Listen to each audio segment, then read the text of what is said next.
Lachlan. President, my question is to the Minister representing the Minister for Industry and Science, Senator Farrell. Is the Minister aware of reports today that the Space Industry Association of Australia is asserting that there has been no substantial engagement with the space industry by any ministerial office in Canberra, that the space policy is in a vacuum, that the critical national space infrastructure projects totalling $2.5 billion are stalled on departmental desks, and it appears to many that space has fallen through the cracks in Canberra? And can the Minister reconcile his government's reported neglect of Australia's strategic and economic importance, space industry, with the government's stated commitment to the industry sector? Thank you, Senator McLaughlin. Minister Farrell. Thank you, Madam President, and I thank the senator for his question. We're certainly not letting space fall between the cracks, and you ought to know better than that, coming from South Australia, Senator. That's right. You know all about what the Malinauskas government is doing in South Australia, and what the Albanese government is doing nationally on this issue. We're revitalising the space industry, which for 10 years under your former government was left to wallow. Now,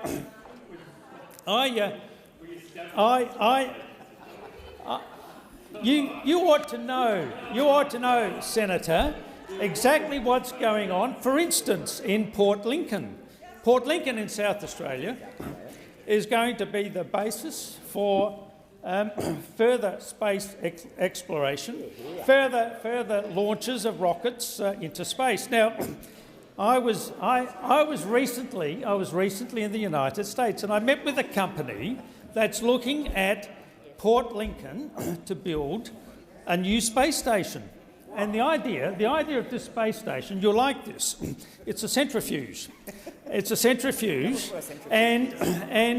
and this spins round and round and round and fires a rocket up into space. And instead of costing, Minister Farrell, please resume your seat. Order. I'm waiting for the Senate to settle down before I call the Minister. Minister Farrell. Thank you, Madam President.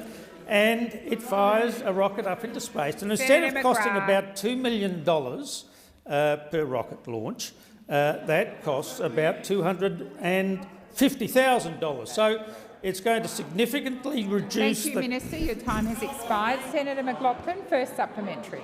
Thank you, President, and I thank the Minister for his very comprehensive answer.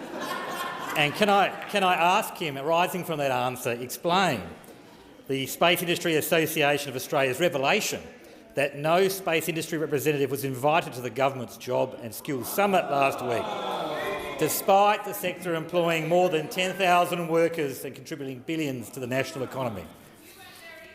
Thank you, Senator McLaughlin. Order. Order. Minister. Well, I can't quite work out the senator's line of questioning here. Either this government is doing something about the space industry and therefore creating all those jobs, or it's not. But you can't have it both ways, with due respect, Senator. The reality is, as a young man, I can remember rockets being fired at Woomera in South Australia. You let that entire industry go. You let that entire industry... Minister, thank you. Senator Birmingham. I hate to do it, Madam President, but a point of order on direct relevance is, as much as the trips down Senator Farrell's memory lane are most entertaining for the chamber, there was a question from Senator McLaughlin which did go particularly to why the government did not invite representatives of the space industry to the Jobs and Skills Summit, and I find it hard to understand how Senator Farrell's recollections of what was happening at Woomera when he was a young man have any bearing whatsoever on the invite list for the Jobs and Skills Summit. Thank you, Senator Birmingham. when there's quiet in the chamber, I will address your point of order.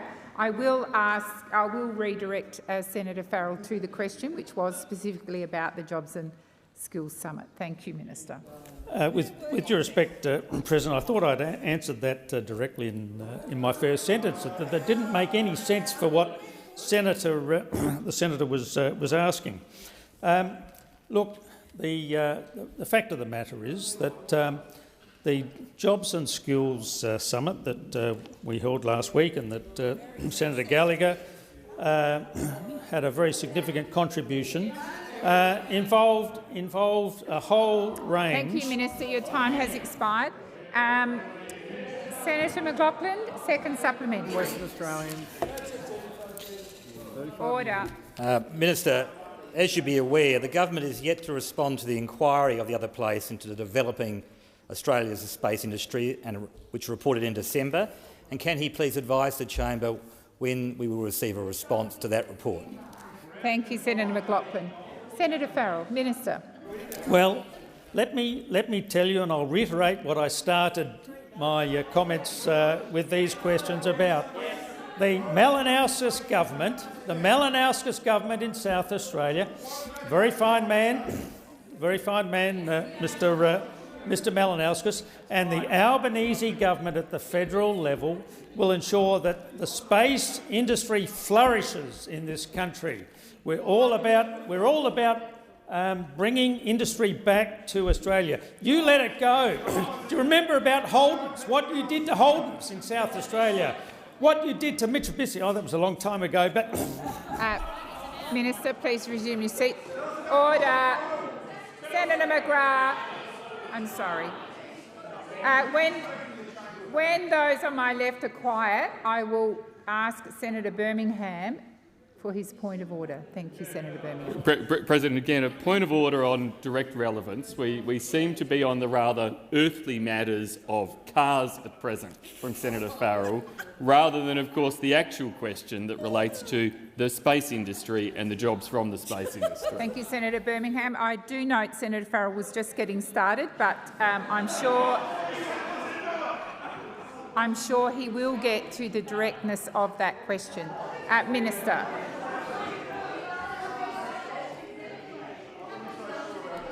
We're waiting. Minister Farrell. Thank you, President. We intend to rebuild manufacturing in this country. You kicked all of these companies out of our country. We're bringing them back, and space is going to be an absolutely vital part of that. Thank you, Minister. Senator Wong. I ask that further question.